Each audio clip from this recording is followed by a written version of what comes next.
Are you just playing Madden? I don't really care.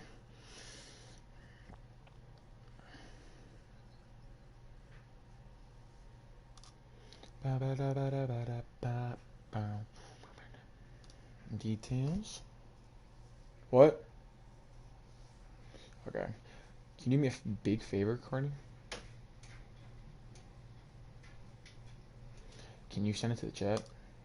Wait, actually, give me 1 second. Don't send it just yet. Don't send it just yet. Don't send it just. Let me put that thumbnail on real quick. Uh, no, this is not made for kids. Of course not. Me and Cardi are the greatest.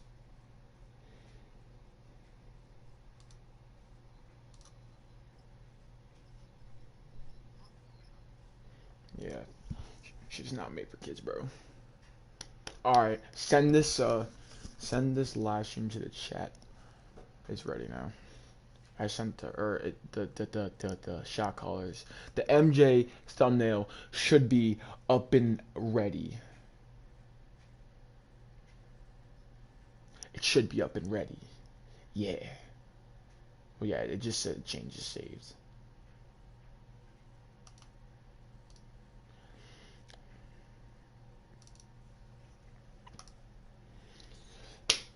Yeah, yeah. Yeah, yeah. Yeah, yeah, yeah. Yeah, yeah. Yeah, yeah, yeah. Yeah, yeah. Alright, try again once it's. I don't know. Can you like, bro? What? Why is it not saving? You said it takes a minute though, right? Like it did last time when you actually went to go check, right? Alright, alright, alright, alright, alright, alright, alright. Yep, there it is. We're good.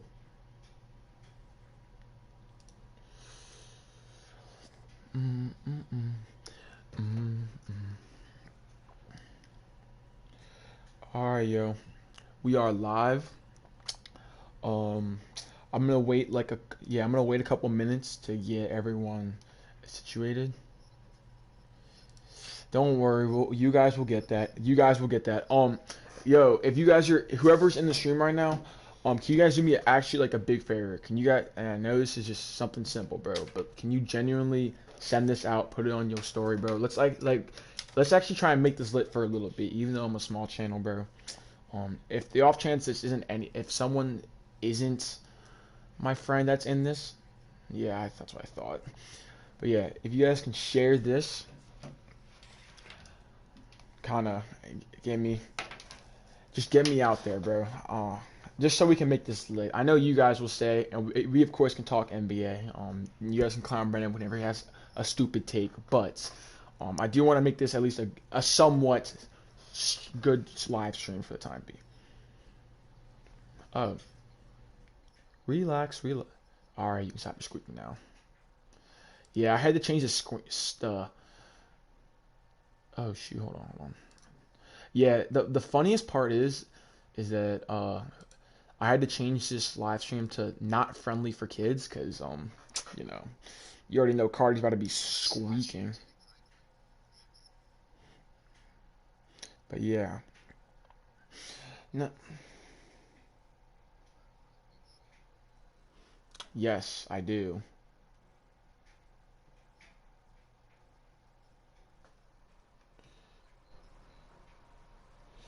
Let me go to broadcast settings. Where do I go? Advanced settings. Yep. Audio sharing settings. Include microphone. Include. Okay, you guys should be able to let me know. Thomas, you timed Meg. Actually, that's fine. Hello, my ears.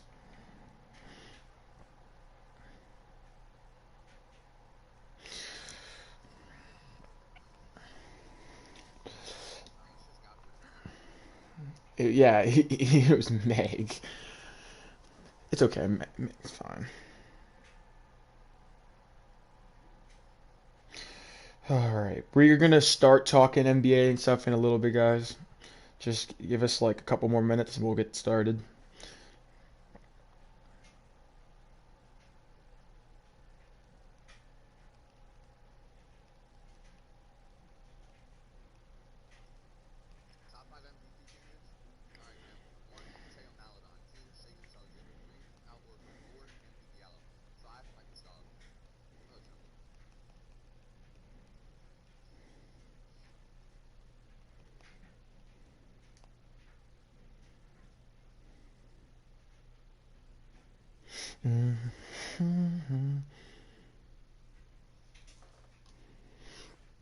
All right.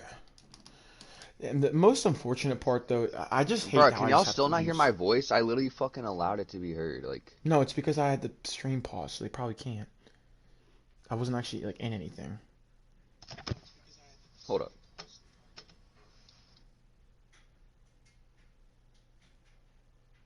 Yeah, no, what the fuck is Cam's dumbass talking about, bro? We can hear. All right, they said they can hear you now. Oh But no. yeah, all right, yo. Um, yeah, yeah. Yeah. If you guys can just put me out there, like I said, we're gonna probably start in like a minute or so. So ask Team McCarty if I can get a pick with him. Bro, don't be weird about this, guys. Don't be weird. If you ask serious questions about NBA, like that's why I'm actually here to take this serious. If you guys want to be weirdos, you guys can be weirdos, but I'm not gonna answer your dumb questions in the chat.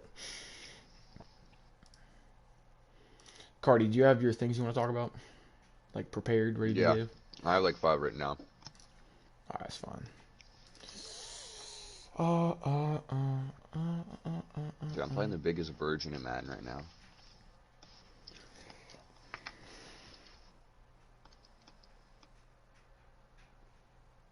Oh, Cam.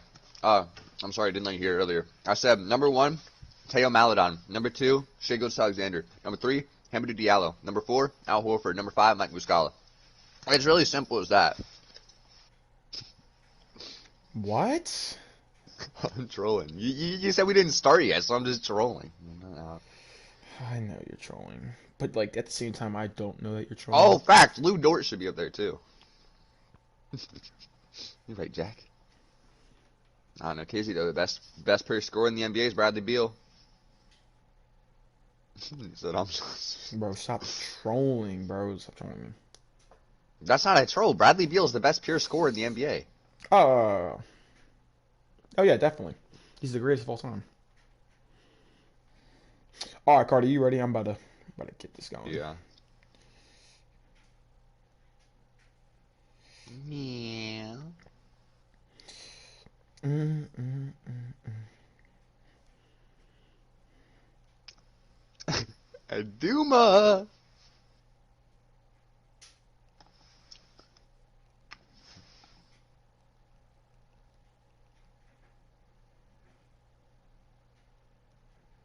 Mm. Ladies, gentlemen, and All right, let's get this going. Yo, what's going on? Shot Callers Podcast. Back here. Actually, not really back here. This is our first live stream. I'm joined by Demon Carte. His name's Brendan. This is just something for fun. Now, I don't know how long this is gonna be. We at least plan on it being at least an hour. So if you guys stick through the whole thing, that would be tough. That would be some next tier, like top tier shit. But we're here just talking NBA, having some fun. This is our first podcast, so if it's in live stream, so if it's not the best or if it doesn't go smoothly, just give us a break. But with that said, we're gonna really just be talking just any generic things about NBA. If you want to get to know more about us, just kind of leave in the chat your questions, your answers. Now, I understand that I am currently live streaming on 2K through my PS4. Um, I plan on though when I get back from my military stuff, I'm gonna buy a PC setup. I'm gonna hope that I can live stream through and have like NBA games in the background so you guys can just watch that and just kind of tune in. But wait, type in the chat questions. Just all right. Maybe I'm just gonna set that. But anyways, I hope to do that in the future. So right now I just have a basic setup. I just don't have the essentials to just kind of, I guess, stream what I want to do. So I'm making the best that I can, with what I have. So I'm thankful that I at least have a PlayStation and I can just bare minimum live stream like some 2K. Just do some stupid stuff. But with that said, yeah, Brennan, you want to say anything? oh, not really. You basically covered everything. Let's just get into the questions. All right. So, viewers, if you guys have any questions or any NBA topics that you would like to discuss with us, Well, leave them down. Maybe we can get to them. But yeah, for starters, let's see. How they would we? want top five. They want top 5 MVP candidates, KJ. Ooh. They, they've been All right, asking we for can that get for to the that. We last can get 5 that years. later. Yeah. I don't mind doing that. So for what I have right now, Brendan, let me know what we can do is so my first three things I have written down here are my top three teams so far in the NBA, my top three most surprising teams, and my top three most disappointing teams. So if you want, would you like to just tackle those first, and then we can kind of get to what you want to get to next, like next two kind of bullet points you have down? Well, most surprising team for me is definitely the Cavs. I didn't. I expected them to be complete trash this year, and they're honestly doing better than I thought they would. A lot better than I thought they would. So that's Mm-hmm. one of the most surprising teams for me. What about you? Honestly. Hold on, I'm gonna put on some Play Now Online. Yeah, that's right. I'm gonna be practicing for that tourney, that $250 tourney. I clank. I'm coming for your bread. But honestly, the Cavs, they're I'm not. That's not a bad pick. Okay, I think did I have them written down? Let me go check. I do have the most. I do have the Cavs as. I have them as an honorable mention. I have them as honorable mention. Now, the Hmm. Cavaliers are a weird team for me because it's not that I'm surprised because, like I said, I thought they were going to be complete garbage too. I thought it was just going to be like a Colin Sexton carry show. Shout out to Wavy Duma. But I thought it was basically just going to be Colin Sexton kind of carrying that team and Yeah. with no sense of direction. Now, it's weird because they're like um their offense is still terrible. Like it's still like a bottom, like I think it's like 27th ranked. I don't know. The last time I checked was like a week ago on NBAstats.com or the statistical website that I get or the website that I get my stats from, basically. So yeah, but it's just weird that they're able to at least be a middle like of the packed Eastern Conference team like around the Hmm. 10 8 seed. But then again, like the thing that I kind of get from that is because it's the East, like there's really only good like five good teams if you really think Yeah, about it the that are East is like ass. yeah. So like at the end of the day, I think that's what it really is. Um, but for my top three, I'm just gonna kind of ride them all out. Or actually, I only wrote down two, and I had Cavs and Knicks as honorable mention because I didn't really know if I wanted to put them in there. Hmm. But what I have here are the Jazz and the Rockets. And Yeah, honestly, the Jazz. I was gonna say too. yeah, I think I was debating putting the Thunder in there too, but I have the Thunder written down somewhere. I'm talking about the Thunder in a later, kind of, um, what am I trying to say? Something that's later down the road in this stream. But with that said, yeah, I have the Jazz and the Rockets. I'm gonna tackle the Jazz first. So the thing for me is, and I know if Dylan and Jacob are watching this live stream because I know they've been watching a lot of Jazz games recently too. If you two want to get on the stream, by the way, go or in the podcast someday. That'd be great. You guys can go ahead and join up. But the thing for me is how weird, like how insane of a 3 point rate there. Like the amount of I don't know. I'm stuttering now. It's ridiculous how many threes you're taking this year. Like the volume is just absurd. Matched with Rudy Gobert's presence in the paint, it's just ridiculous. Yeah, but the thing is, they're making them.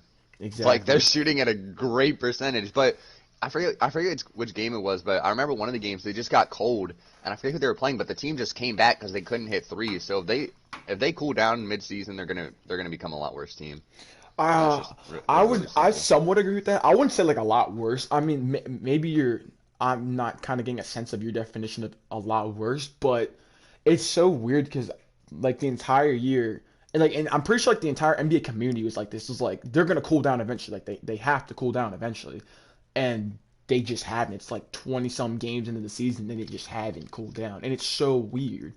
Like Hmm. they remind me exactly of the Rockets, like Chris Paul when he first like Chris Paul's Rockets, where like obviously I'm not saying they play the same style, but their role players just like Quinn Snyder has just like instilled that you're either shooting the three um or you're shooting like in the paint type shots, and it's so weird. I'm not saying they don't attempt mid ranges or anything, but it's just so good to see for that team specifically because like I'm not sure if Hmm. anyone sees them because I certainly don't see them getting past the Clippers or the Lakers. No, I don't see that happening either. Hmm. Those teams, there's just too much star power in those teams for Hmm. the Jazz to compete when they don't have any. I mean, do you think Donovan Mitchell's a star right now, or Rudy Gobert? Do you think they're stars yet, or they're just? I mean, they might be. They're not superstars. I'll tell you that much. Yeah, But, yeah. I think Rudy Gobert is. I would put Donovan Mitchell as a star. Yeah, I mean, I'm giving Devin Booker a star, and he literally hasn't. This is his first time even being close to the playoffs, and Donovan Mitchell. I would give him a star. Yeah, I definitely think he is. But for the people who want this question answered, who is better? Actually, how about this? Who's more valuable, Gobert or Mitchell? It's easily Rudy Gobert. Rudy Gobert is more valuable than Donovan Mitchell. I stamp that. That is literally I no mean, debate. the paint presence there is just so Mm-hmm. helpful that like, you kind of need. That's why I don't like when people say defensive player of the year should go to guards more because perimeter defense is harder. Like layups are the easiest shot in the game, and you need to defend that, which is why bigs get defensive player of the year. And that's why Gobert is just such a valuable player because he can just defend that so well. Mm-hmm. Well, another thing too is I'm so glad that Bogdanovich is starting to pick it up again. Oh my God, bro, chill. All right. The Ben Simmons LeBron rim running. I'm playing 2K right now, but the thing for me is now that they have Bogdanovich, bro, like everyone forgets how good Bogdanovich actually was, like last year Yeah, before he because got injured. Like he was a consistent 20 points per game, like efficient, like 40% from three. What else? Like. No, he was yeah, just a it was good, just the efficiency, a 20 point per game efficient scorer. and he filled his role perfectly. So like, Mm-hmm. and he still does that, which is why with him picking it up, their team becomes a lot scarier. Definitely. And I think that's what's going to give them the best chance to win, too. Hmm. Is the absurd amount of 3 point attempts mixed in with like that Donovan Mitchell like scoring punch, the Rudy Gobert defensive just like demon type like jumps and lanes, like just anything involving Gobert on the defensive end. I'm not Hmm. saying I'm picking them obviously over the Lakers or Clippers, but I think the way Quinn Snyder has them playing, what the heck, has them playing definitely gives them their best chance of winning. Hmm. Do you want to answer one of the chat's questions now?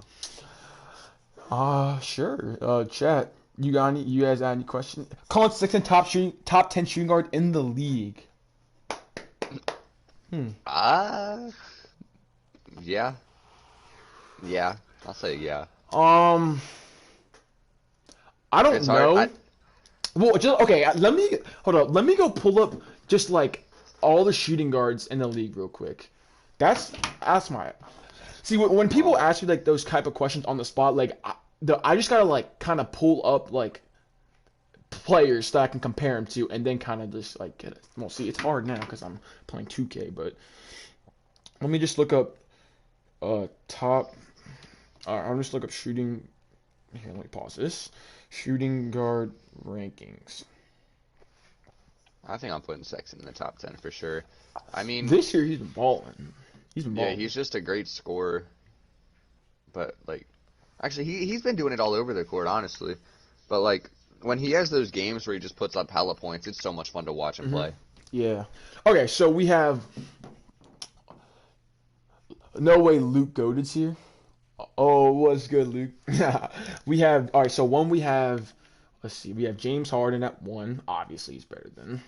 We got. Oh damn, it's so much harder. Paul George. Okay, chill out. Yeah, Paul George is obviously better. No way this kid's jumping at that, right? Paul George. Yep. Bradley Beal. Bradley Beal's. I'm just going off what Bleach reports so far. Drew Holiday, I would take over Colin Sexton. Yes. This year, I'm still taking Drew Holiday just because of that playoff experience. And his veteran leadership. Devin Booker, I'm taking over Colin Sexton. Bro, relax. There's no way this kid's trapping me while I'm trying to relax. All right, I'm pausing this. If I quit or if he quits, that's fine. So Devin Booker 5. Yep, I'm taking him. Jaylen Brown, I'm taking. Shea, I'm Yeah, for taking. sure. That's 7. Donovan Mitchell, I'm taking. CJ McCollum, I'm taking. That's 9. Zach LaVine, I'm taking. That's 10. All right, so let's see. I don't know After about Drew Holiday. Drew Holiday, I mean, I guess he can be debatable, but I would definitely take Drew Holiday. I think Drew Holiday is just so underrated, though. All right, so Bleacher Report after 10, they have Marcus Smart, Buddy Hield, Evan Fournier, Tim Hardaway. I think there's a preseason ranking. That's why. Danny Green. Yo, come on, bro. Enough with the Danny Green suckage, bro. All right, I would not. Okay, so maybe I'm missing some more shooting guards, but I'm just looking up like just simple. Like this is the first website that came up. I would take Colin Sexton over Danny Green, obviously. Tim Hardaway, Evan Fournier, Buddy Hields, Marcus Smart. Yo, any I'm Celtics taking fans? Sexton over Marcus Smart any day. I might just take. Yeah, I think I'm taking Sexton over Marcus Smart. Yeah. Nah, yeah. I mean, Marcus Smart's impact just goes so beyond stats, though. It's just like I wouldn't blame you. How about this? I wouldn't blame you for taking Marcus Smart Marcus Smart. over. And the Hornets lead the Wizards 69-52. Jesus Christ. It's literally just okay. I'm looking at just basic stats right now, guys. It's literally just Bradley Beal carrying. It's literally Westbrook 2 for 5. God, just fire Scott Brooks, please. Oh God. Okay. With that said, let's go on. Let's just move on. Something else. Okay. Let's see. So my top 3 teams so far, just off rip. Now this was made let's see, a week ago. So it might have been. It really hasn't updated all that much. It's just still. I guess it's more based on my opinion. My top 3 teams right now: the Lakers, obviously, the Clippers, Mm-hmm. and third, I have the 76ers.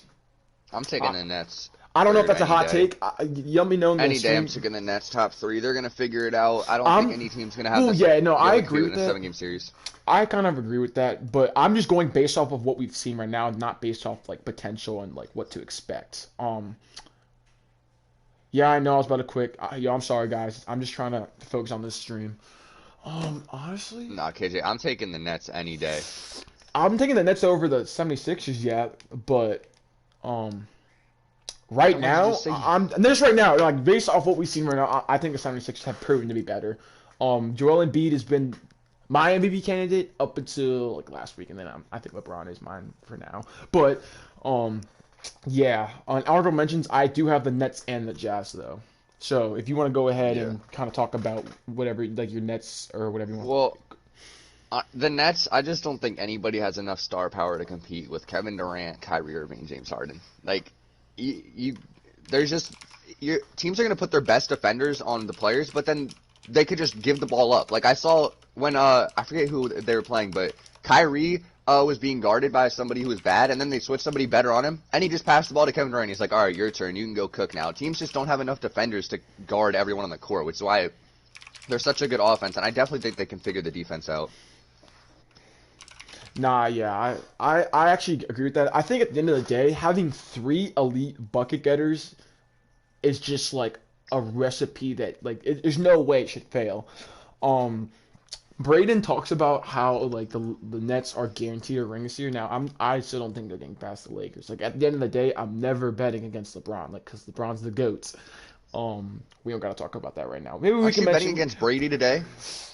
betting against Braden today. For what? Brady. Tom Brady. The Relax. Aren't you taking the Chiefs? You just said you won't bet against the GOAT, but you'll bet against Tom Brady? Yeah, Patrick, because Like, Patrick Mahomes hello? is the future GOAT. Yeah, Patrick Mahomes is the future GOAT. Never bet against Tom Brady. Never. Yeah. I know. I've never bet against Tom. Like literally, I've never bet against Tom Brady. And the one time I lost was the Nick Foles Super Bowl. The Nick Foles Super Bowl. But I don't know. I'm just Patrick Mahomes is just fucking Patrick Mahomes. Like, bro, he's the most talented. Hold on, just in case Charlie and Dylan are watching. The most talented quarterback of all time. It's not a debate. I don't want. If I hear Dylan mention Aaron Rodgers in the stream, I'm chat banning you for 300 seconds. Just kidding. I'm not gonna do that. But it's just a statistical fact. No debate. Simple. But anyways, let's get back to NBA. We can go off topic, but I'm not trying to start a fight in the chat. Yeah, I just saw that. Oh my god. But I think the Nets also have a. I don't think the role players are as bad as what people like might want to put out to be. I just think they just can't play defense to save their lives. And at the end of the day, defense wins championships. I don't care if it's the NBA. No one everyone will say the NBA doesn't play no defense, bro. Like, dude, like it's the regular seasons. Okay, yeah, sometimes they'll coast, bro. But when it's playoffs, bro, and you actually watch those games, bro, some of those rotations and some of their defensive like setups and what their coaches kind of put together truly are like that is some true defense type stuff. Now it's hard to just play just simple man-to-man high school defense or 2-3 zone because I mean they're NBA players, bro. Like you have to be methodical. Like it's not checkers, bro. You got to play chess with that stuff. And so at the end of the day, bro, like if DeAndre Jordan can't kind of be that anchor, at least because like I at least thought DJ could be just like a slightly below average paint defender, and he just hasn't been that at all. Like he's just so bad. Reggie Perry's a second, yeah. Reggie Perry's a second round rookie. I mean, what are we supposed to expect out of Reggie Perry? Like he's a like what? Like I don't know, but I do think the role players like oh my gosh, I'm gonna say Sterling Brown.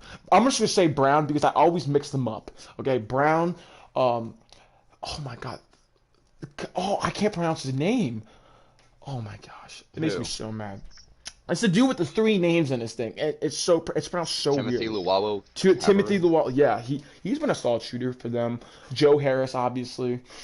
And just like little things, like little players like that, I think are good enough shooters. Like Landry Shamet. Jeff Green though has stepped up. Like Jeff Green, I like them putting him at small ball 5 in the playoffs. I kind of do like that. Bruce Brown. That's what it was. Bruce Brown. I did not call him Sterling Brown. I call him Bruce Brown. Thank you very much. I like Bruce Brown. I actually like Bruce Brown a lot. I think he's a good fit with that team. I just kind of wish that they get a paint defender. But the Andre Drummond buyout has been swirling around. I'm interested to see if that actually happens. I hope it happens. I have Jared Allen in fantasy. Jared Allen would be a snag, bro. But even so, then I don't even think Andre Drummond, even if he did go to the Nets, would be effective for fantasy. 10 and 20 rebounds, like that's all he needs to be dominant. Well, I think Drummond's gonna be good wherever he goes. He's just one of those players that's gonna always help you out. So, no matter where he goes, he's gonna be a helpful piece. But I honestly don't see him getting bought out. I wanted it to happen, but I think they're just gonna keep him for the veteran presence on the Cavs. It's just a smart thing to do, especially help grow Colin Sexton and Darius Garland. So, yeah. You know what? I'm gonna do some My League, bro. You know what? My League is always lit, bro. Kenny is always playing My League, bro. You know? Yeah, I'm gonna just do My League. Like what? Why? Hey, bro. You know I watch Kenny every night. Bro, My League's always lit, bro. Come on now. But yeah, those are my kind of teams. Oh, I didn't. All right, do you want to do one of my topics? Yeah, go ahead. All right. Well, basically, I just want to say this: Scott Brooks is the worst coach in the NBA. Straight up. No debating it. Bradley Beal, I watched the game. They were getting blown out. Bradley Beal, it's a back-to-back. Keep in mind, it's a back-to-back. Bradley Beal played every minute in the second half. He didn't come off the court in the second half. Where? Why is the coach? What is Scott Brooks doing? Why? For what? What is that helping? Relax. Like, what is that benefit at all? Bradley Beal's playing the entire second half in a blowout on a back-to-back game. That's just horrible coaching. I can coach better than Scott Brooks. Okay. He's so ass. So the thing I want to mention, because you're not wrong, he probably is. No. I'm not gonna lie. No. Luke Walton is the worst coach in the league. Scott Brooks might be second. Steve Clifford, but he might be second. I actually don't think Steve Clifford is as bad as people. I think it's just that he's not built for them. I think he's just a win now coach. Like, and I also think he kind of got screwed over the fact that his basically any of his good players are actually hurt. So it's kind of. Well, what Dylan just said in the chat, he's doing it because he wants to keep his job, but like. Oh yeah, definitely. I don't think it's 100%. Helping him keep his job, bro. Like, you're still losing the games. You're just tiring out your star for no reason. That's the thing, though. I mean, if you think about it, it technically has, bro. He's still been, bro. Everyone in the world knew that Scott Brooks should have been fired like 2-3 years ago, and like he just hasn't. Yeah, because the Wizards are just a bad franchise. Like, we're gonna be. They're just not good. Louisville. We're gonna be Kansas City. Yeah, Kansas City, because they're winning the Super Bowl. Big trust, baby. Yes, sir. All right, Cam, ask your question, bro. I'll read it for you. I got you, Cam. What's your question? Cam's been spamming in the chat for the past 5 minutes. So my bad. No. Honestly, if you want to just read the questions, that'd be dope. That'll work out. I'm just so angry right now. I'm just getting. Oh my god, I'm just playing the weirdest kid in Madden. Cam, are you gonna ask your question? Like, hello? If I kid's talking about, I got a question for the past 5 minutes. I won't ask it. No? This is my top 10 shooting guards list. Oh, Cameron, I just want to point out that was not my top 10 in order. I was just reading, just shooting guards that I would take over Sexton. James Harden, C.J. McCollum, Bradley Beal, Shea, Donovan, Luca, Devin Booker, Jaylen Brown, Zach LaVine, Drew Holiday. You're taking. Wait. Okay. Okay. No order. Okay. Is that Luka Doncic? Like I'm not tripping, right? Like I consider Luka Doncic a point guard. Jackson must have. So is Luka. Yeah. Drew Holiday, I do know. Actually, no, he is the point guard. Yeah, this year he is the point guard. I don't know why. I still consider him a shooting guard though. It's really weird. But Luka, no, Adam, Luka. he literally said all of them. Like, what are you talking about? You're saying they're not top 10. Like, are you fucking good? What? How is Booker not a top 10 shooting guard? Like, how is Zach LaVine not a top 10 shooting guard? Are you good? Like, what? Bro, Aduma's just. Bro. He's just dumb. He's just dumb. It's really simple. Hello? Like, this kid just, just straight up Adam, explain how Zach LaVine isn't a top 10 shooting guard, please. Go ahead. Just go ahead. Entertain me. I want to know how Zach LaVine, like, who carries his trash-ass Bulls team, isn't a top 10 shooting guard. Like, if Zach LaVine was on a... Do you think Zach LaVine could be a number one option on a championship team? No. I think he's a solid number 2. Like, at best. At best. And honestly... Yeah, no, well... Okay, so... I don't know how to... Zach LaVine is so confusing to me because he's so talented. He's so efficient at scoring this year. Like, he's shooting, like, in the high 40s this year. If I'm, like, about 44% from mid-range.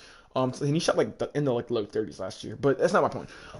He had a really efficient score this year, but it's the fact that he's so one-dimensional as a player makes me nervous on, like, can he truly be, like, a good number 2 option? Like, maybe he's just better at a number 3 option.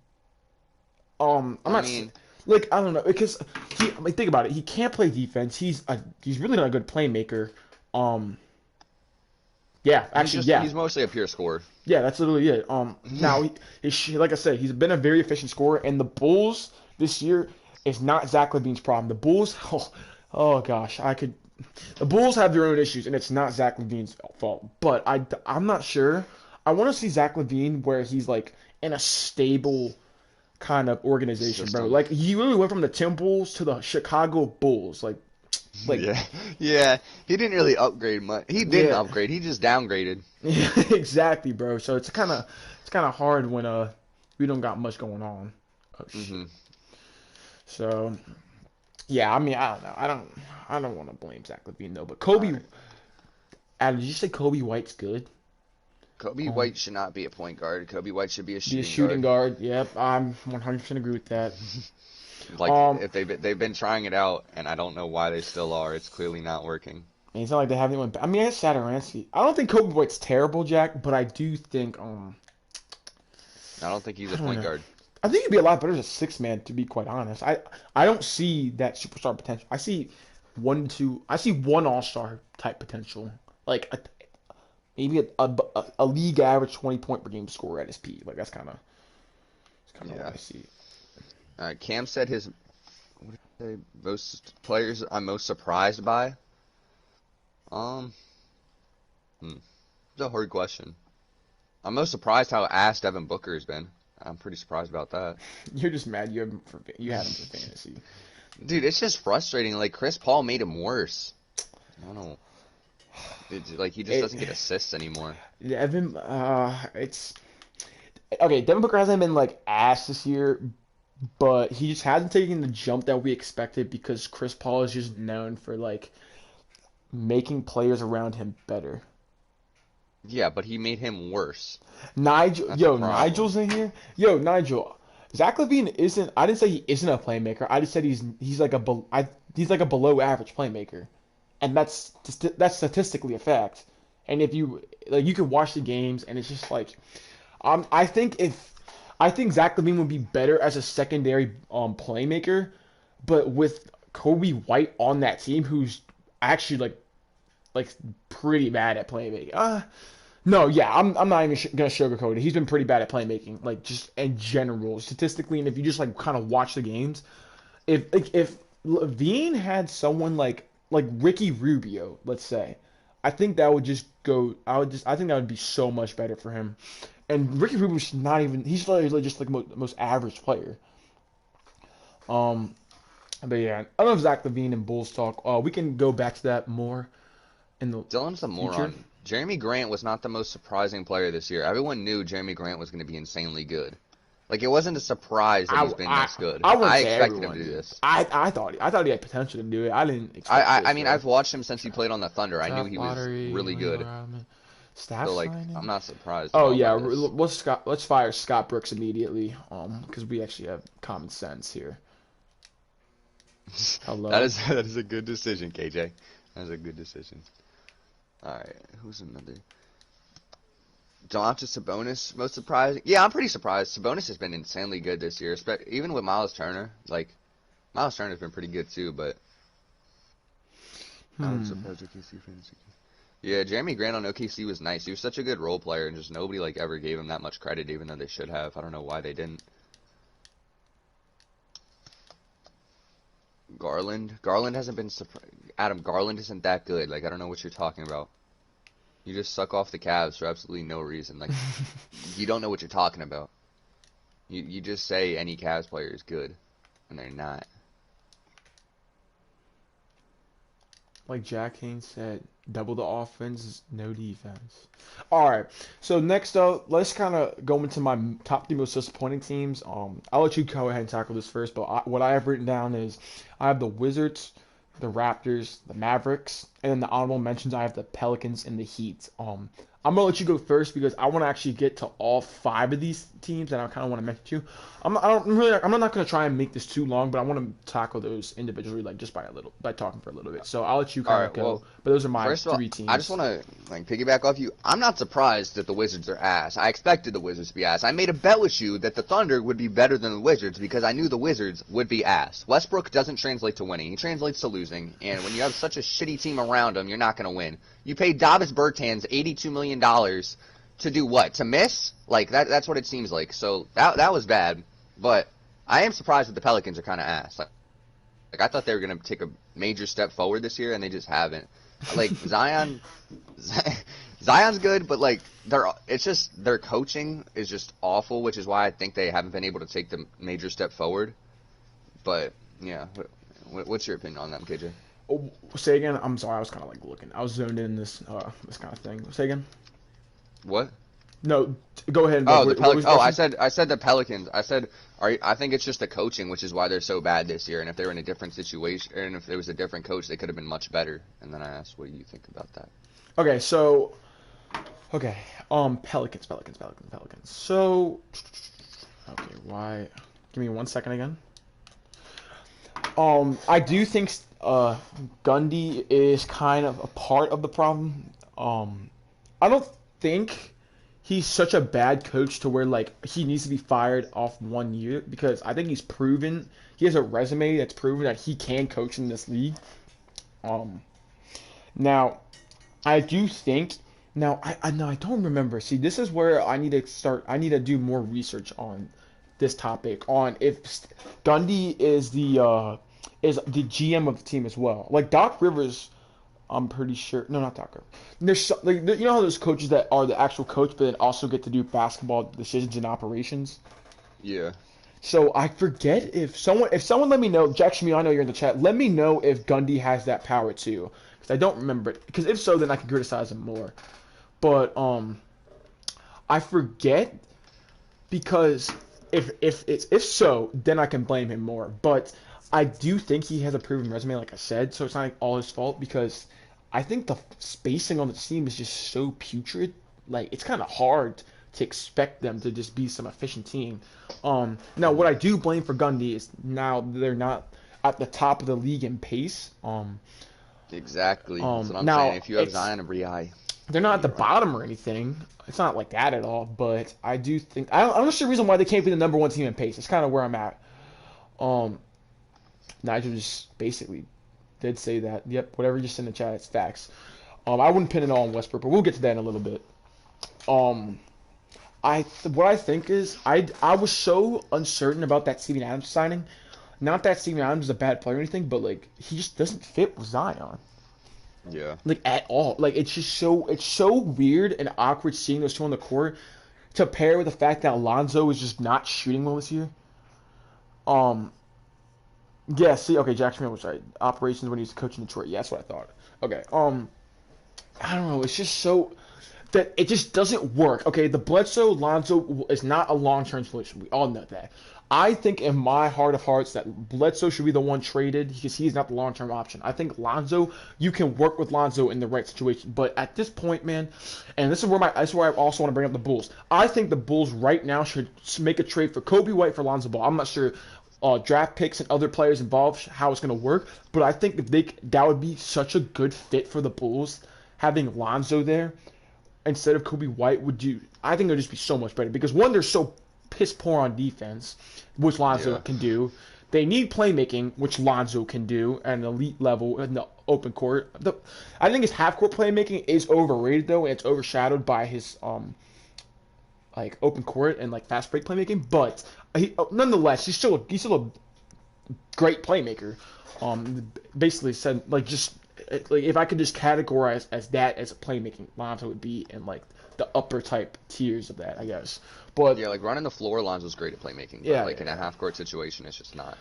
But I also do understand why they want to trade Lonzo because at the end of the day, Nickeil Alexander-Walker is I like that kid. I really like him. He's gonna be good. He really is. I bought his rookie cards. I like that. I really do like him. Brandon Ingram. Now, I'm not disappointed in Brandon Ingram whatsoever. He's been fine this year. He's been good. We expect what we got from Brandon Ingram. I just wish he kind of took that next level. Like his scoring to that next level. Maybe I'm not saying it won't happen, but what I thought with the current spacing, it's just like it's hard. Yeah, no. I at least thought that he could jump to a consistent like 25 to 6 points per now what I thought was 26 and a half points per game. That's just like my base now. I'm not sure if it's too much. I'm not saying it can't happen. Maybe I was too high of expectations, and maybe I should have known that better because of everything, like just that team and how it's built. But like I said, I just think I don't know. I just maybe let's see if they can build a better, proper team around him, and maybe we can kind of talk differently. But yeah, now for Zion purposes, Zion just hasn't been getting the love that he kind of should have been. Now I think it's like that for every year where there's always just that golden boy of the league, the golden child, where it's just like everyone loves him. It was Luka. Let's see, it was Luka 2 years ago, Zion last year, and now it's LaMelo. So and maybe it's because he's playing in a small market team where like they just haven't been as impressive as people thought. But then again, they've had plenty of like nationally televised games. It's not like they're not getting any press or anything. Matter of fact, I think they're getting too many nationally televised games. But yeah, that's just my sort of take. I don't really have much to say about the Pelicans, to be honest. I think they really.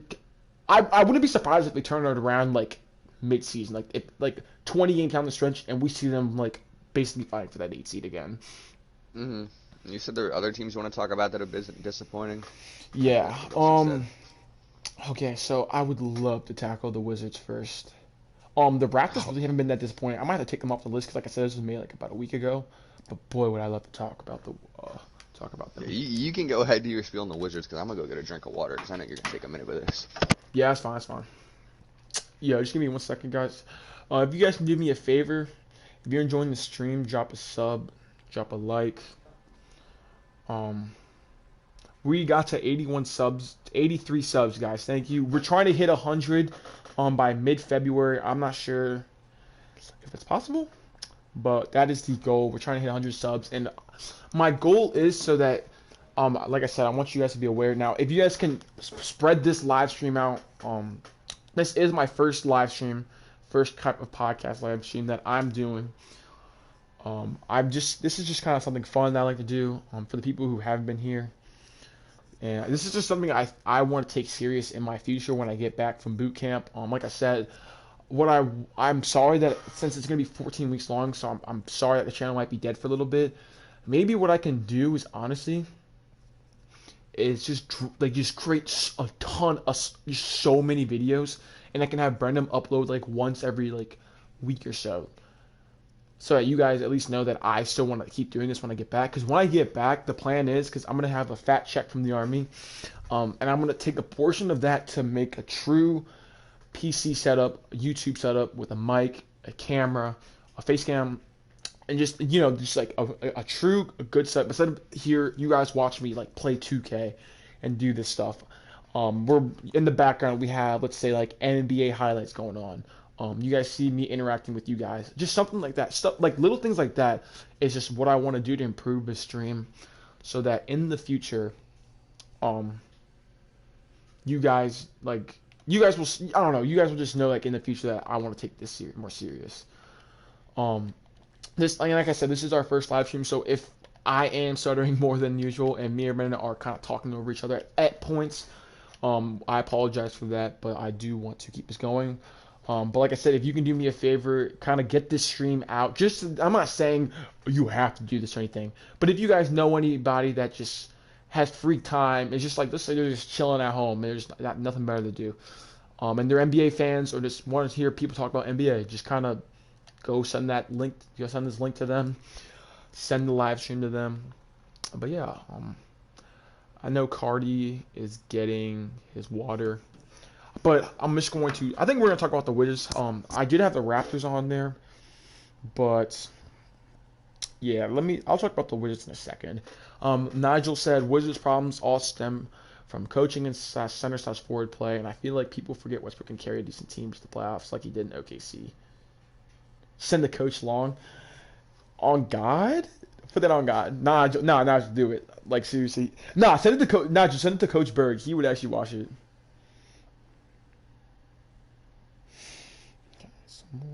Okay, let me tackle the Wizards, because boy, so me being a Wizards fan, as you all know, from ladies, gentlemen, and ballers, always doing my date. This is day 17, by the way. Bradley Beal, still part of the team. Yes, sir. Yes, sir. So the thing. Okay, where do I start? Let me just start there. Okay, I'm gonna start with one. The defense. Okay, Nigel just said it best. Defense is the #1 problem of the team. Now, I'm just gonna go. This isn't the actual roster because this is 2K, obviously. But let me just show you like some of these players. Oh yeah, this is really not. This is like half the roster. But anyways, so what gets to me, because in order to talk about this, I need to actually like focus and set it. So I'm gonna like sit down the game, so you guys just might see the front office kind of page for a little bit. So let me actually tackle Westbrook first. Okay, so Westbrook, I'm getting tired of people blaming him first and foremost, because I understand Westbrook. The thing with him is that at the end of the day, we all know what Westbrook is at this point in his career. He's a triple-double machine who's not an efficient scorer and who makes dumb mistakes with turnovers in fourth quarter and game time decisions. And what really gets to me is, at first, because I really didn't have a problem with the John Wall Russell Westbrook trade, but what gets a little annoying to me is how everyone's just so surprised how like Westbrook wasn't playing that good. Well, one, he was injured, which no one wanted to even talk about. Everyone was so quick to blame him. He was hurt. Let's just get that out of the way. But it's not even about that. Why are we surprised that he's shooting 3 for 14 some games with 7 turnovers, but still finishing with a triple-double? Like, why are we surprised by that? Like, we know what he is. We know what to expect from him. Stop acting surprised. There was no reason why any expectation of of this image of Russell Westbrook was supposed to change. Now, I at least thought they could be a 6 seed. That's what I truly thought they were going to be the 6 seed this year. At the bare, like at worst. Now they clearly like one of the worst teams in the league. And that's contributed to other things. But let's just get that out of the way. Stop acting like Westbrook it was supposed to come in and just change who he was. Second, and this is kind of pivoting off of Westbrook. Now, it's funny because I kind of gotten to the point where it's just like I already understood that Westbrook wasn't the main problem, and that's just a given fact. But I think it's just the perception of just because he's a star in the league doesn't mean he can't be blamed for something. Now, and here's what I'm saying. He's so talented. He's a great player. He's a Hall of Famer. Like he's a Hall of Famer in the future. But just because he's not the main problem doesn't mean he's still not a problem. And that's what at the beginning of the season, what I was doing for him was basically making excuses for him. And I'm at that point where I'm done. Westbrook is not a main problem. He's not the second problem. But at the end of the day, he's still an issue with the team. Now that stems from Scott Brooks. That stems from the lack of defensive players and the lack of defensive effort. But at the end of the day, that doesn't take away that Westbrook is still an issue. Bradley Beal has been great this year. He's probably going to win us. I wouldn't be surprised if he wins the scoring title. I don't care how bad our record is. He should 100% start in the All-Star game. Not just be like in the All-Star. He should 100% start in the All-Star game. And it was ridiculous to see how a 30-point per game scorer did not make the All-Star team last year. I was blown, bro. That is just ridiculous. But with that said, Bradley Beal is not. It was so weird because the first game I watched the season, I'm like, oh my gosh, is Bradley Beal playing defense? Like, is this real? And then after that, it was out the door. No, Bradley Beal, he's not a good defender at all. Let's just get that done with. But I'm not gonna pin this on Bradley Beal. Bradley Beal, I'm glad that he wants to stay. I've heard plenty of reports that he actually does not want to get traded, and it makes me happy because I'm just like shocked. Like, why would he want to stay in here? Like, it's just so toxic. And it's not. Am I saying toxic? Actually, no, I am saying toxic. It's just toxic. Hey, yo, look at stats then, Russ. Oh no, yeah, I agree. I know what you're talking about. That's why I'm gonna talk. That's why I'm gonna actually tackle the Mavericks next. Actually, Nigel. And trust me, I am not on the Westbrook hating band. I am not on that side of I hate Westbrook. I can promise you that. I'm just saying I'm not gonna be I'm just kind of a non-biased fan, and I'm not gonna just exclude him from any blame. Now, like I said. When we're sending out lineups of Ronaldo, Ish Smith, and Westbrook, none of them can defend. I understand the small ball kind of persona, but if we're running that type of lineup, what do you expect? Like, sure, we can run the floor, and with that, the stats back up that with that lineup, specifically those three guards in, the pace of the game and our scoring does go up by a little bit. But it's just so bad on defense. Like, it's just so bad on defense. And then, I mean, you're not gonna be a playoff team when I'm seeing Jordan Bell, who we just signed like a couple weeks ago, start. Jerome Robinson, who's been complete garbage his whole career. I mean, Davis Bertans, bro. I was like, all right, you know what? We signed Bertans to a 5-year, $80 million deal. Like, you have to overpay for shooting in the league. I understood that, so I wasn't even mad about that.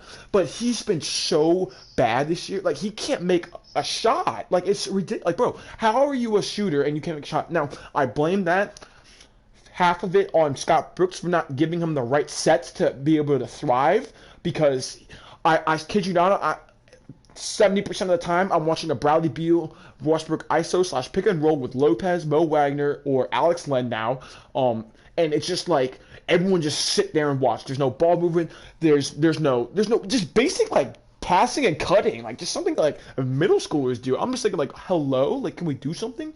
And it's so frustrating because I see Denny Avdia have this playmaking potential and just sit in the corner. And for all Wizards fans, I think we all know how frustrating it is because I swear to you, I was so happy that we drafted him.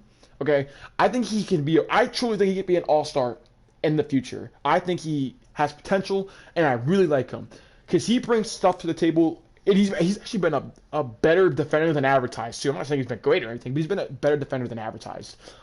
His size, his IQ, his knowledge of the game, his feel for the game is just something a lot of rookies just don't have. And at a young age, he already had. But for me to just watch Westbrook like post up and just kind of chuck up some dumb shot off the backboard while I see Denny just standing in the corner, it's so frustrating to watch. It really is, and I literally lose my mind. I'm getting so frustrated right now on stream. Brian, are you back? Yeah, I'm here. All right, yeah. That's just some little. If you guys want, I can make because I have a Wizards rant. It's not really a rant, but I have a Wizards video on my channel. It was made a few weeks ago, maybe a month ago. Go check that out if you want to hear some little things. It was at the beginning of the season on why the Wizards were struggling, just something little like that. If you guys want though, I can drop another Wizards video. Leave it down in the comments, by the way, if you want me to drop another Wizards video, and give more in depth on the Washington Wizards struggles. I need some water. If you want to go ahead and talk about something, you can. Cause next I'm gonna tackle the Mavericks kind of disappointments. Well, I kind of wanted to talk about who do you think's the best rookie in the class right now? Ooh. Like this year. Like, I think everyone's gonna say LaMelo, and I kind of agree with that. But like, Anthony Edwards has kind of, been playing better recently. He's been playing a lot better recently. I think LaMelo is the best rookie in the draft. I think it's not even close actually, but I do think Tyrese Halliburton right now he's my rookie of the year candidate. I do think LaMelo is better than him, but I think Tyrese Halliburton is my rookie of the year candidate right now. Yeah, I can agree with that, but I think Anthony Edwards could honestly turn it up late in the season and make a run for it. Like when I was watching him yesterday, he's playing. He plays like a veteran. Like he knows what to do. Except like on the defensive side, sometimes he messes up. Like when he was guarding DeRozan, he jumped, and you never jump on DeRozan because he's pump faking it. But like if he can adapt to the and get like his rookie jitters out, I guess you could say, he can definitely become a lot better in my opinion. I think for me though, it's the efficiency and the inconsistency with Anthony Edwards. Now lately he has been turning it on, so I will get that to him. But I think the longevity of LaMelo and Halliburton will eventually overall take that rookie of the year. Excuse me. Yeah. Halliburton has literally been like one of the few like bright spots on the Kings team, and it's so weird because this is why I think Luke Walton's like the worst coach in the league because they actually have a better team than what they have it playing. I think that literally just stems from coaching. Yeah, their team actually isn't that bad. Like it's really not that bad. Like they got a decent center, Rashawn Holmes, De'Aaron been Fox. Fine. Yeah, Buddy. Like they're a good team. It's just they can't, put it together. Let's see. I think Halliburton's he's actually been a really good defender this year. Which people just don't talk about. Maybe it's because no one's talking about Halliburton. The fact that he's just like. I think it's because most people don't watch their games. Yeah. They're just not a big, really fun team to watch. I don't really watch many of their games either, so like. All right, chat. For the 5 people that are still here, like I said, if you guys can do me a favor, kind of get this stream back going. Maybe it's only 5, but I'm not complaining. We're gonna rebuild the Wizards while you guys are watching and us talk about NBA or listening to us talk about NBA. We're gonna rebuild the Wizards without trading Bradley Beal. That's the goal here. If you guys are just in case you're wondering. We're not going to make any weird trades, though. We're going to make them somewhat realistic. I'm just going to take whatever offers are shown on the screen. And yeah. JJ, you want to start your little rant on the Mavs? Yeah, sure. I'm not going to really make it a rant. I can make this. It won't be really emotional like it has been. But let me let me trade Mo Wagner real quick. Oh wait, no, it's. Let me look at these 1 years. Okay, they're all 1 years. Okay, so the Mavericks. Let's see. Give me 1 second, guys.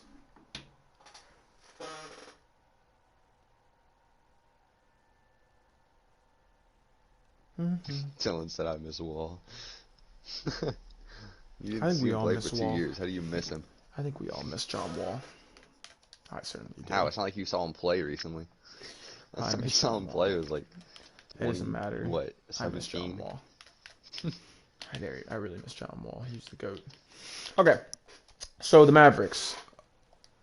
So the Mavericks struggles. Here's my take on the Mavericks. I'll try and keep this about 5 minutes. Okay, so Luka. Let me start with him. Um, he's too ball dominant, and I think it's a mixture of the fact that his turnovers are too high. That's a given. Cameron, sure, ask the question when I finish this. Kind of talk about that. Luke, you can go ahead. But I think it's that mixed in with the fact that he's too ball dominant. Cody Zeller. So yeah, that's my thing. Because he's not a good defender, which kind of hurts. Porzingis just hasn't been good this year, which has also been an issue. Um, Hold on. Okay. So that's another issue, and I think what's how do I do this? So Porzingis, ever since he's been back, has been bad. On defense, offensively, he just hasn't been good. Now the last couple games, he's actually been fine. He's actually been pretty solid. And I have him for fantasy, so hopefully he kind of picks that back up. But the thing with me is, what's really odd to me is how everyone's kind of mentioning how the Mavericks need another playmaker to get the ball out of Luke's hands. And my question to that is, are we sure that the Mavericks, or are we sure that Jalen Brunson can't be that player? I'm not saying that he's an elite playmaker or a great playmaker by any stretch of the imagination, but a lot of times I'm seeing Brunson just kind of stand in the corner, and I'm curious to see, like, I would like to see the Mavericks kind of give Brunson that chance to prove that he can be another playmaker on this team, rather than just assume, okay, we need to go out and sign or trade for another playmaker to help Luka. Like, why can't you kind of see what you have in Brunson first, sign him for a cheaper deal, and still get another playmaker? Um, because at the end of the day, they don't have that. Now, I did not like the Seth Curry for Josh Richardson trade. I was really confused by that because at the end of the day, I understand they wanted to swap a little bit of offense and gain a little bit of defense, but Josh Richardson is just so inconsistent on from the 3 point line that, like, it's just like Seth Curry is so valuable. It's just like it takes away the fact that he can't play defense, in my opinion. Now, it also doesn't help though that they kind of got screwed over during, like, when COVID first started. Porzingis wasn't healthy. They were missing like Kleber at the start of the season. But I've it's this team has just been off, and it's hard when they're predictable. It seems like at this point, knowing that the ball goes through Luka, and when the Mavericks are out, the ball goes through Porzingis, and it seems like they play more galvanized when both of them are out, as in like when it's like a Trey Burke lineup, Tim Hardaway lineup. Who's that small forward's name off the bench? God dang it! Yep, I gotta go look him up, but I'm not gonna do that right now. But it seems like they're willing to share the ball with each other more when those two are off the floor. I'm not saying they're better by any means, but that's kind of what I get. That's what I kind of sense. Um, what also was funny was I kept seeing it was a Warriors game, and I saw Willie Cauley-Stein and Boban in against the Warriors small ball lineup, and they were getting lit up from three. But we don't got to talk about that. But yeah, they also suck on defense. Like last year, what made them good was the fact that their slightly below average defense was propelled by an all-time elite offense. Like, it was just like ridiculous how good they were on offense last year, and now they're just like literally like just a middle of the pack offense. So yeah. Dude, I'm so mad right now. This dude just ran the dumbest play against me, man, and it worked. I'm sorry. I wasn't listening. Nah, you're good. It's fine. You didn't really need to listen. That's Cam said he had mine. a question. Yeah, Cam, go. Oni, go ahead if you have a question. What's your take on the Jazz? Right now, they have 3-4 players shooting over 40% from three, and they're the best shooting team in the NBA as of right now. Okay, so we talked about the Jazz earlier, but we didn't really like give. Well, actually, we more talked with Rudy Gobert, if anything. But Yeah. we can kind of talk about that again. So I think the Jazz are a legit title contender this year. I don't see them being the Lakers or the Clippers, though. But if somehow the Jazz came out of the West, I wouldn't be surprised, if that makes sense. And here's my reasoning why. So, do you guys remember the Chris Paul, James Harden Rockets, where they play when they should have? Let me make that clear. If Chris Paul does not go hurt, I think they should have beat the Warriors. Do you guys kind of remember that? He says one is stable. If not stable, what problems could they have coming around the playoffs? Okay, yeah, I'll get that. So yeah, if you guys remember that, we forget how close they are. Even when Chris Paul was out, that the Rockets came in Game 7 to being the worst. It was a close game on the literally like the worst shooting night in NBA history. Like it was like, oh no, yeah, it was just terrible. But it's what the reason why I think it's somewhat sustainable. I'm not saying the efficiency and the percentages are, but the reason why I think it's sustainable is because of the attempts, and I think that's what really matters. Because at the end of the day, one, they have elite 3-point shooters. Two, they have the sixth man of the year candidate, Jordan Clarkson. He's a bucket. It's plain and simple. He is a bucket. He's typically inconsistent, so I'm curious to see if that'll kind of teeter towards playoff time. But he's a bucket. That's plain and simple. They have elite 3-point shooters. They have a pure scorer in Donovan Mitchell, and they have an elite rim protector. But so I'll kind of tackle why I'm not sure if it's sustainable in the playoffs, but I think it's sustainable for the regular season. So I think they will finish as, let's see, the Lakers, the Clippers. I think, okay, the 3 seed. I think they'll finish as a 3 seed. I think that this can be sustainable for the regular season, as long as barring COVID and barring injuries. I think Quinn Snyder is such an underrated coach. I think he's a top 10, easily top 10 coach. He'd probably move him up higher though, out of the 10. But he's such an underrated coach to the point where it's like it should be sustainable. Now for playoffs, let me talk about playoffs, which is kind of the most important part. I'm not sure because I don't think Rudy Gobert and Donovan Mitchell is, because at the end of the day, it's a star-driven league. I don't think those two are talented enough to match Kawhi / Paul George and LeBron / Anthony Davis. Especially the Lakers because they have the supporting cast now this year better than what they did last year, in my opinion. So yeah, that's kind of my sort of take. Another thing is that when okay, how do I want to say this? Jack, don't kill me too hard on this because I know you're a Rudy Gobert fan. How certain are we that Rudy Gobert in the playoffs' impact on the game is as impactful in the playoffs compared to the regular season?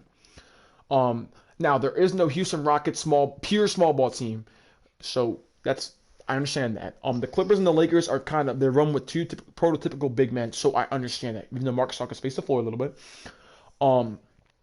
but I'm thinking like the Nuggets. The Nuggets is a perfect example. Even though the Nuggets don't have the wing defenders, I have lost so much defense. He cannot guard Nikola Jokic. Like it's that plain and simple.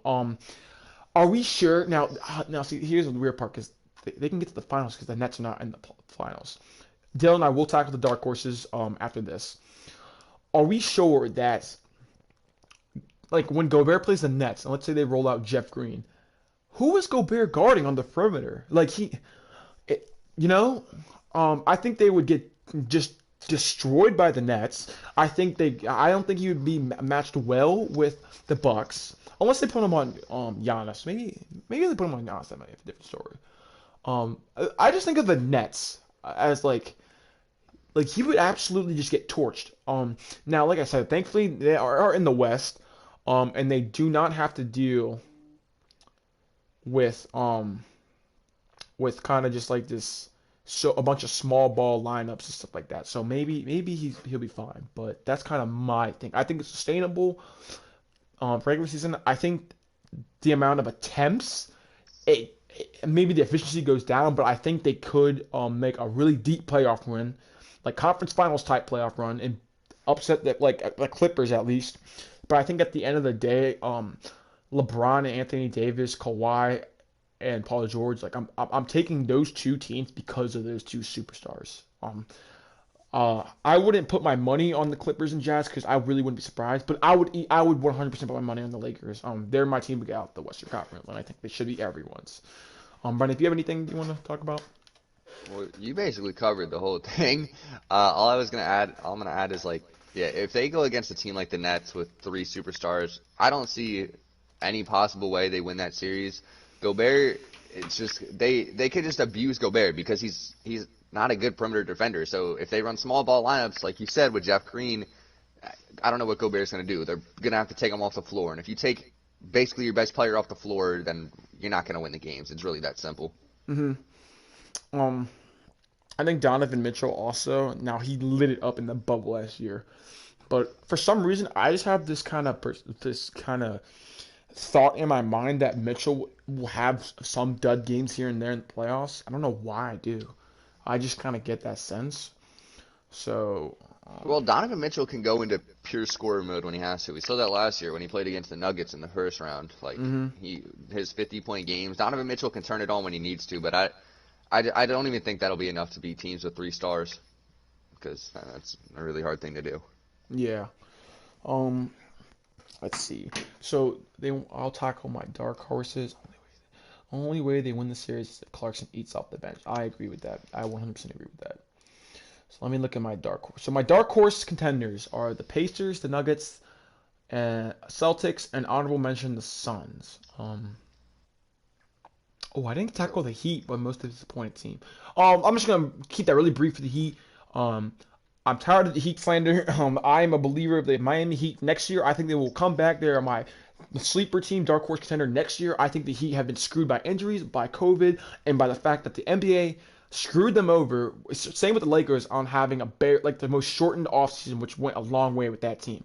I think they need to be cut some slack. They do have issues though, but I do think they've been unfairly criticized for the circumstances they've had to go through. I'm just gonna keep that really brief with the Miami Heat. But yeah, my dark horses: Pacers, Nuggets, Celtics. I will mention Suns. Pacers not so much anymore. They were more towards the beginning of the season, but Celtics I would really like to talk about. But I'll let you go first. I've been talking a lot. If you have any honorable mention or any Well, dark horse contenders. honestly, I kind of agree with you. I just really don't see the Suns as a dark horse team. I don't think Chris Paul, he's going to be tired by the end of this season. How old is he? Like I at think this it's point? 36. I don't know. 36. He's 36 not going maybe. to be able to, even if he starts playing at a great level, which he hasn't even been playing that insanely, but if he starts playing at a great level, I don't think he's going to be able to keep it up all season because we know Chris Paul deals with injuries, so hmm I'm kind of nervous about that. And Booker just hasn't been having a Devin Booker type season, honestly. Like, he's not playing like himself. I don't know if it's Chris Paul. I don't know if it's Aiden took a next step to where he's limiting Booker. I don't know if it's the coaching, but something is just off about Devin Booker. So I really don't see them being able to go to the finals at all. hmm So I don't believe in the Suns actually at all either. I just think that there's levels to this to where like Booker and Chris Paul just aren't good enough to lead a championship team. Like there's levels to this. Like Garrison always like says and whatever like that. Hold on, give me a second.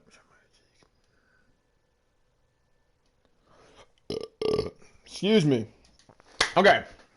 Yeah, I just think there's levels to this. Now I do like the Jay Crowder signing. I thought that was great. Um, the thing with me though is because I actually thought that they could at least be like Western semis type team, and that could give it like a potentially maybe. I just don't see But him getting past either the Clippers or the Lakers. honestly, I am gonna accept this trade. But one team that could make the playoffs? The Thunder. Bruh. We'll talk. We can talk about the Thunder next. Actually, my bad. I was doing something, trying to do this They're good. thing. So Suns, the problem is how much of a controversy their offense is mixed with Chris Paul because they have so many young players, and I don't understand. Well, actually, I do understand, but they need to be running and gunning. They need to be a top five paced offense, and they are a bottom paced offense in the league. And that's a huge problem, and it's because of Chris Paul and his agent, which I understand that. Chris Paul does not need to be running. He's not like 25 anymore, so I completely understand that. But with the players that they have around, like Aiton, like Booker, like Cam Johnson, like Mikal Bridges, like players like that, they need to be a faster paced offense, in my opinion. Now for what I want to mention, because I want to get to Aiton in a little bit. Um, I think that's why Booker's stats aren't as good because I think if he could just put up more shots, I think his stats would be better. Like just plain and Hmm. simple. I just don't think he's putting. I literally just don't think he's putting up enough shots, in my opinion. Um, Now Chris Paul being a really ball dominant player, I understand that. I didn't expect Booker to just be like some insane guy or anything like that. But what I did expect was him to at least average about 25 points a game, 4 assists, some boards, and at least play somewhat average defense. That was my only expectation for him. And to be an efficient scorer, get to the free throw line, some Devin Booker type things, but take another little leap in scoring. That's all I expected. But that just hasn't been the case. Now, Hmm. DeAndre Ayton, okay, it gets to a point with DeAndre Ayton where um are we like why I think he can be an elite big man in this league, but like why are we shocked that he's just playing like how he is? Because it's not that he's been bad or anything. It's just like we want everyone sees the potential in DeAndre Ayton to just be some like let's Insane. say like 20, I, 20 and 10 guys, like Joel Embiid type things, 20 and 10, get your behind in the post, back them down, and drop step and dunk on them. Like that's the type of stuff that we expected. hmm. Um, that's the type of stuff we expected from him. Now, oh, Taylor Horton Tucker, let me get the goat. Now, I think it's his lack of physicality. Like he just doesn't like being physical down there. Like I don't know why. It's just maybe it's just how he is. I think that needs to change in order for him to be like an elite type big man like that. But at the end of the day, I think that's why. I think the shot attempts is another big issue. Hmm. Um, oh, Chris Paul. Yeah, no, I'm not taking that garbage ass contract. Oh no, no, no, no. That's kind of my thing. His lack of shot attempts. He needs more touches. I think feel like we've been saying that the past couple of years now. So I'm Yeah. curious to see when that's going to change. But I don't know. Aiden really just confuses me a lot. Let's just keep that really simple. All right, what do you want to talk about next? Let's see. Let's see. Maybe, if you want to talk about your Thunder, since I already ranted about the Wizards, you can. Well, I mean, I'm extremely happy with the Thunder this year. Shea is doing exactly what I predicted he would. He's turning into an all-star, exactly like I said. And it's great to see. Did you watch the Thunder game last night by chance, Kyler? No, I did not catch it. Well, basically, the Thunder, we scored 83 points in the first half. It's a franchise record. And then we scored, I think there was 6 minutes left in the in the fourth quarter, or like 8 minutes left, and we had 10 points in the second half. So we completely cooled down, and then they put Shea in. Shea scored 14 points in the fourth quarter alone. He Hmm. he ended up with like 31.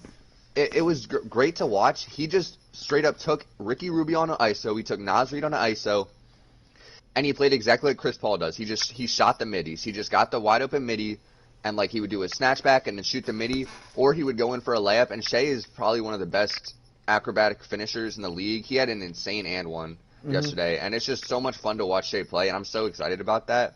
And also, our other players, like Mike Muscala had 22 yesterday, 22 points.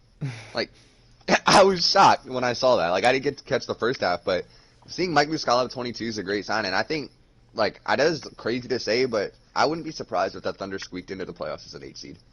I Like, don't think it's a surprise, dude. Because we're doing the playing tournament as well, so the 9 and 10 seed at least have a chance to make it too. So I really wouldn't be exactly. surprised. I actually think they will.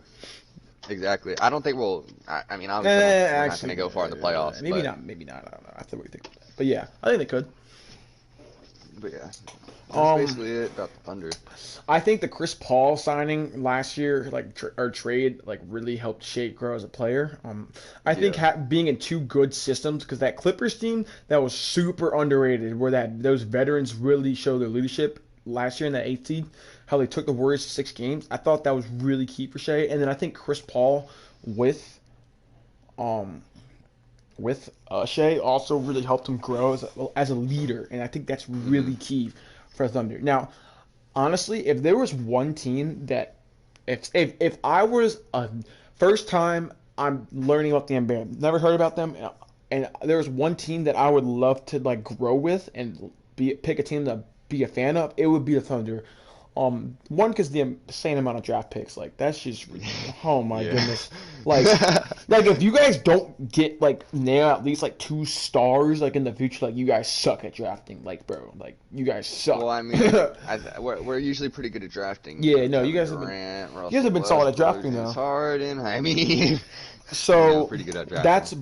that's neither there. But what I also want to say is like they're just like a good organization. Like like bro, the Al Horford's like I get the contract, bro. But where you guys Hmm. are at right now, I was like Al Horford was never washed. He was in like the worst He was situation just in a bad possible. system. Exactly. Like he's still good.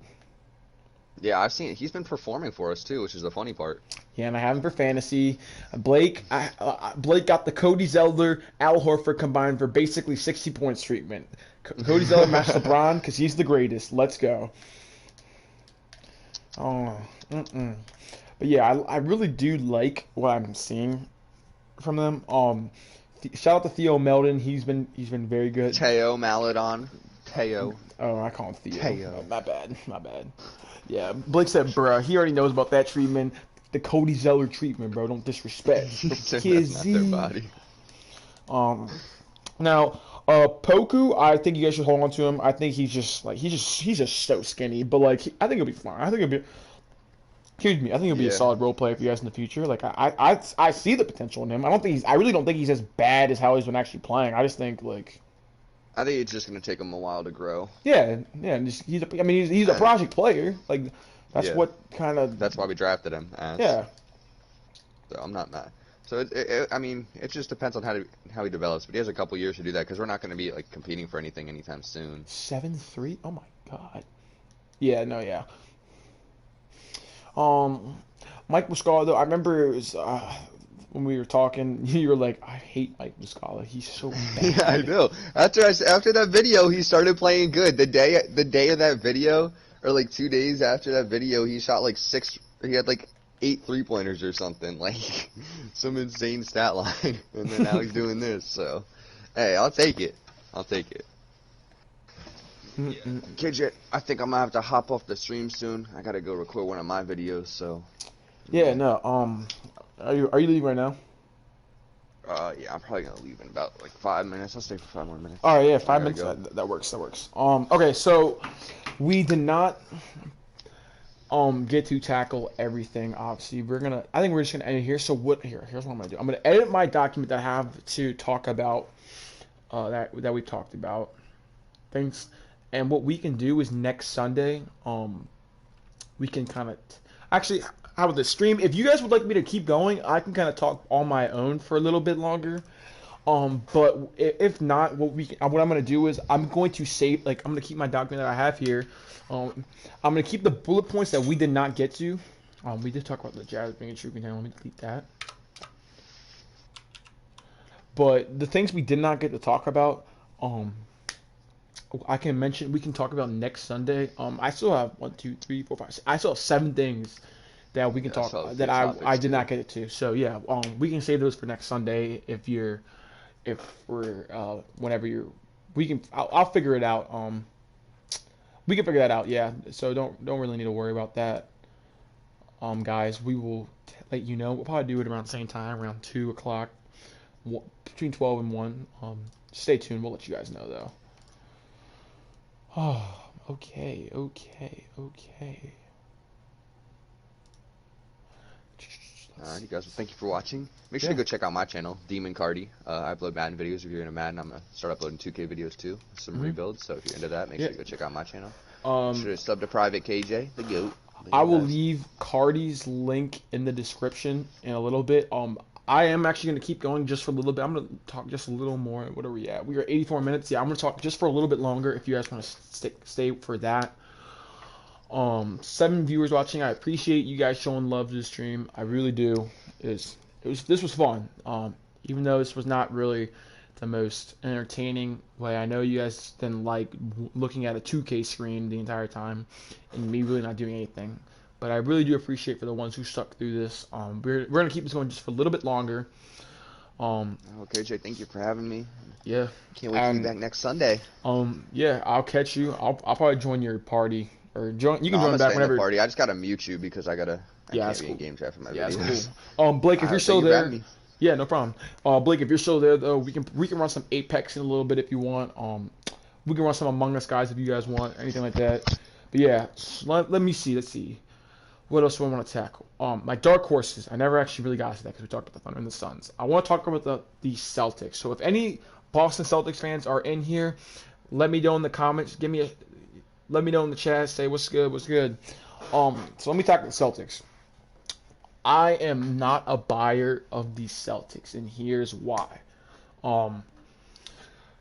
For the type of Eastern Conference teams, like the Bucks having Giannis, like the 76ers having Joel Embiid, the Pacers having Sabonis and Miles Turner, I don't think they are properly built to beat them in a 7-game series. And here's why. Tristan Thompson and Daniel Tice are not guarding those players that I mentioned. Maybe not Turner, but Sabonis. Those two players cannot guard elite big men. It's the lack of size. I'm not saying they're bad big men, but the lack of size is really hurting this team. Now they've had to deal with injuries, like not a ton, but it just seems like as soon as they get someone back, someone else gets hurt. Like Kemba's finally back, Marcus Smart just gets hurt. So I'm gonna have a true take, and I'll probably drop a separate video on that actually once I see their full team playing the games. But let me explain, and I'm gonna start with Kemba. I was the person who did not believe that Kemba Walker was the best signing for them. A year or two ago when they signed him at that like $144 million contract. I think that's what it was. But I also don't think they're more talented enough to beat the Nets too. Let me just point that out. But I think that what I said during that free agency was if they could sign Malcolm Brogdon to a cheaper deal and then sign the proper role players to fill out the bench, would be better than Kemba Walker. And right now that's actually been very true. And on top of that, Malcolm Brogdon's literally been better than Kemba Walker. So either near or there. I think he should be in the All-Star team. I love me some Malcolm Brogdon. I really do appreciate Malcolm Brogdon and what he brings to that Pacers team. Given the fact that they don't have Karis LeVert back, considering they traded Oladipo and TJ Warren's up there. So I think they're doing fine for what they have. But yeah, Kemba Walker just hasn't been very good. And for anybody who actually watches the game, don't dare sit here and tell me that Kemba Walker is a good playmaker. He's not a great playmaker. He is an average playmaker at best.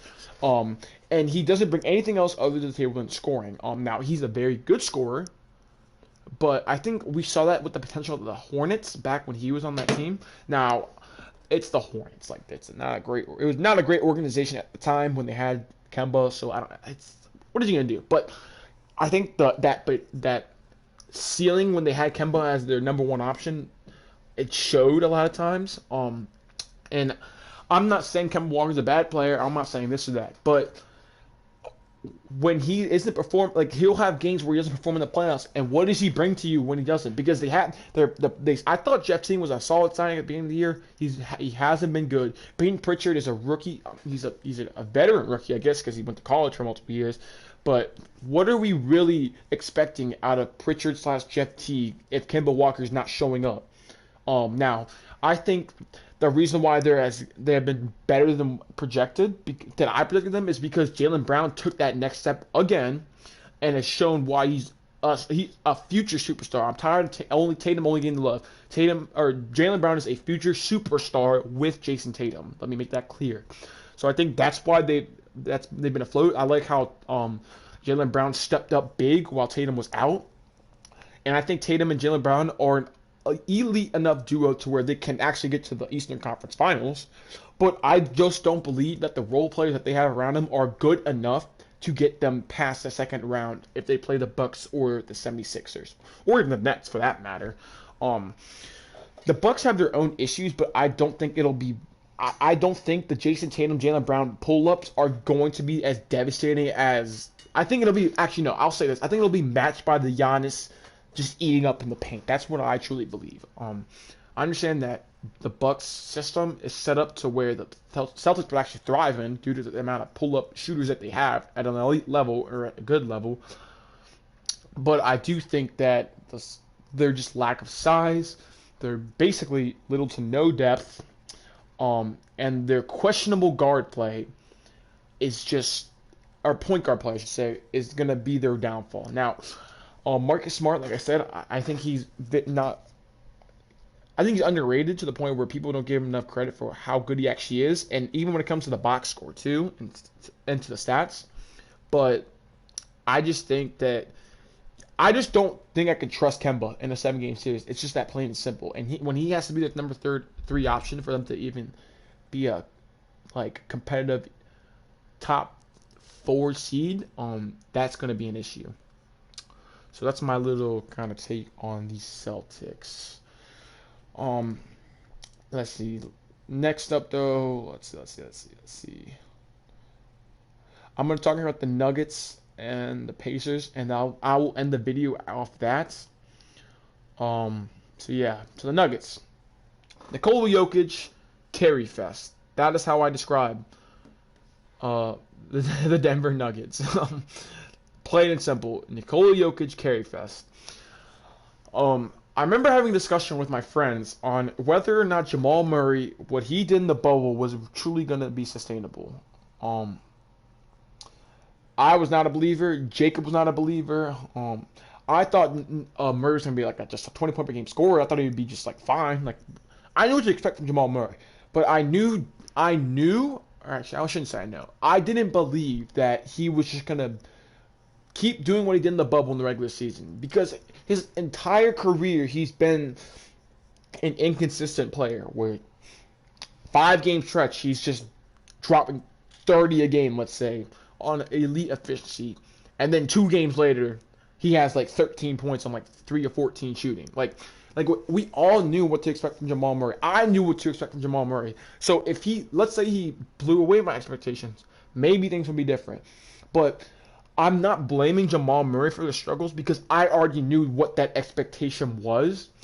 So what I'm going to get to is how their role players are why it's costing them. Because not that they're bad, but I think Torrey Craig specifically was such a huge loss. Players like that, where they lost defenders on the wing position in a Western Conference that you need elite wing defenders for teams like the Clippers and the Lakers. I always hold the Western Conference team to the Lakers/Clippers chance, because those are the dogs in the West. I don't know that the Clippers lost. I understand that. But those are the standards in the West. So you have to find a way to at least kind of somewhat guard, because no one's guarding LeBron or AD. I get that. But you got to find a way to make it a little bit more difficult for them. And they just don't have that. They literally just don't have that. They really can't play defense. And if Jokic has a game where he did against the Lakers a couple nights ago, where Anthony Davis boxed him, he had he had a triple double or close to triple double, but he only had 13 points, and it really wasn't on great shooting splits. This Nuggets team stands no chance. Now, with that said, if we have Bubble Murray again in the playoffs, then we could talk a different story. But at the end of the day, the lack of defenders on this team is really what's going to hurt this team overall. Jokic isn't really a great defender. He's just a below-average defender. Paul Millsap is old. He is what he is at this point. You can't expect much. Michael Porter Jr. still isn't there yet as a defender, and he's actually not good at defense whatsoever. Gary Harris is what he is, just an average 3-and-D kind of shooting guard type player. And Jamal Murray, well, we'll see what he is in the playoffs at least. So that's my thing. Now, I'm on the side where I still don't know how I really don't know how I feel about if if they should trade Michael Porter Jr. because I don't know if they were to trade for Michael Porter Jr. and some picks, what type of superstar or what type of player they would get in return that would propel them so much higher to the point where they would be the favorites over like the Clippers and the Lakers. Because I think that I like Porter's potential, like just in general, but I really don't know what type of player you're getting for him. I've heard a lot of people say Bradley Beal would be a great like Michael Porter for Bradley Beal type play thing. Um, but are we sure that Bradley Beal is I think he would be really good in that system. By the way, I think the type of the type of ball movement that they have incorporated into that team, I think it'd be really good for Bradley Beal. But are we sure a Jokic, Bradley Beal, and Jamal Murray team is better than the Lakers, like over the Nets or the 76ers? Like, are we really sure about that? Um, I think that Bradley Beal not being able to play defense doesn't change the fact that at the end of the day, if they can't play defense, how high is that ceiling? So that's kind of my sort of take on the Nuggets. Shout out to Monte Morris, though. I still think he's continued to be slept on and needs to have an expanded role in that team. I love you some Monte Morris. I like him a lot. Next, though, or I should say, lastly, we have the Indiana Pacers. This was my dark horse team at the beginning of the year because they were playing really well at the start. They were playing really well at the start, but lately they've been kind of up and down. So what I think of them at this point is just like a 5 seed that'll get to the second round and then probably lose. Um, Kind of like what they were the past couple of years now. So Miles Turner continues to show why he is so underrated and why he is so valuable in the league. Because when they were out, because boy, Domantas Sabonis is just not a good defender. He was just getting torched in pick and rolls. Malcolm Brogdon continues to be impressive. But Brandon, I think I can hear you through my. What the heck? Anyways, I think the Karis LeVert and TJ Warren not being there though to provide more scoring and dynamic scoring is really hurting this team right now. It's really kind of what I think. Aaron Holiday, how long? Does anyone know how long Doug McDermott's hurt for? He might be back now, but Aaron Holiday hasn't been what he's just been inconsistent. Like, he's good, but I think I actually really like him. But some days he's there, some days the focus isn't there for him. The other Holiday brother is a good shooter. I just think the lack of talent on the team really just like they just are what they are. They're the middle of the pack type playoff team with no expectation of a championship. I don't think they're anywhere close to the talent level of any top tier Eastern Conference team, let alone championship team. I did like them though when they had Oladipo, and if Warren didn't get hurt, then things would change. But at the end of the day, like I said, stars are what drive this league. Sabonis and Malcolm Brogdon is not good enough to win you a championship. It's just that plain and simple.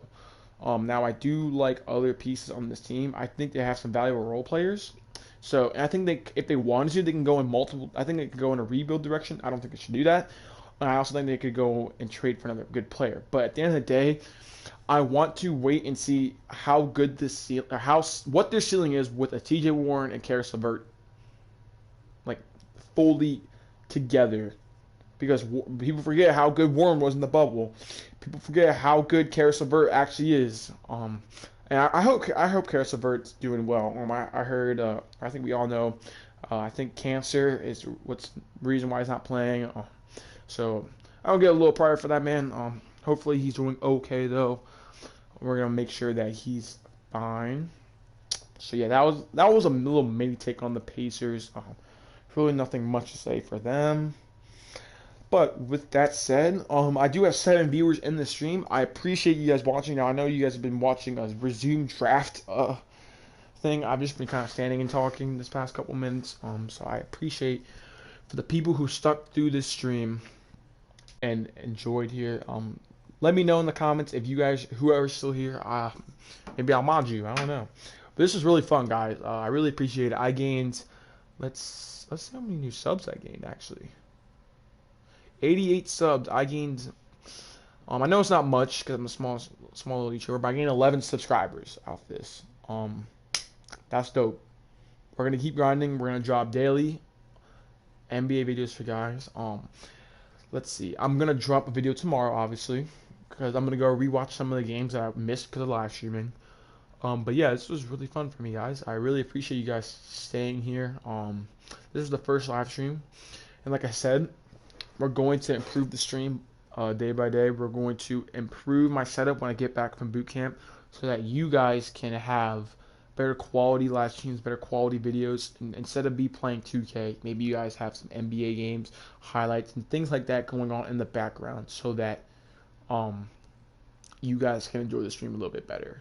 I do have Streamlabs downloaded on this, but see, the issue is though I have a laptop and it's not built for streaming. So what I'm gonna do is, like I said, I'm gonna take a portion of my check that I get from the military, and I'm gonna put that into a good streaming setup with a webcam, with a mic, a good quality mic, just the whole setup to where you guys will enjoy this live stream, and I can make this into a true podcast instead of just me on some 2K screen. You guys just kind of listening to me. So yeah, with that said, that's going to conclude Shot Callers podcast, first ever live stream. If you enjoyed this live stream, don't forget to leave a like, subscribe. We are on the road to 100 subscribers by mid-February. February 15th is the goal to hit 100 subs. If you guys enjoy this, share this live stream with me, guys. Share this. I'm going to be posting this everywhere for the next stream I'm going to be doing, which is next Sunday around the same time, so you guys know. I think Sundays will be my live streams. For the people who are in here though, and whoever doesn't know, I leave March 30th for boot camp, and I get back July 15th. So in that time period, I might not be able to upload consistently. So if you guys can just stick with me, I promise when I get back, it's going to be true grind season, because this is something I want to take serious. This is something I really enjoy. I found the videos and type of NBA content, or just the type of content I want to post about. And so this has been very enjoyable for me. So maybe while I'm gone, I can let Cardi upload for me. Maybe I'll just pre-make a bunch of videos, so that just simple once a week he can just kind of upload it for me, so that you guys know that I'm at least still somewhat here, even though I'm actually not here. But yeah, yeah, that'll conclude this live stream. Private KJ out.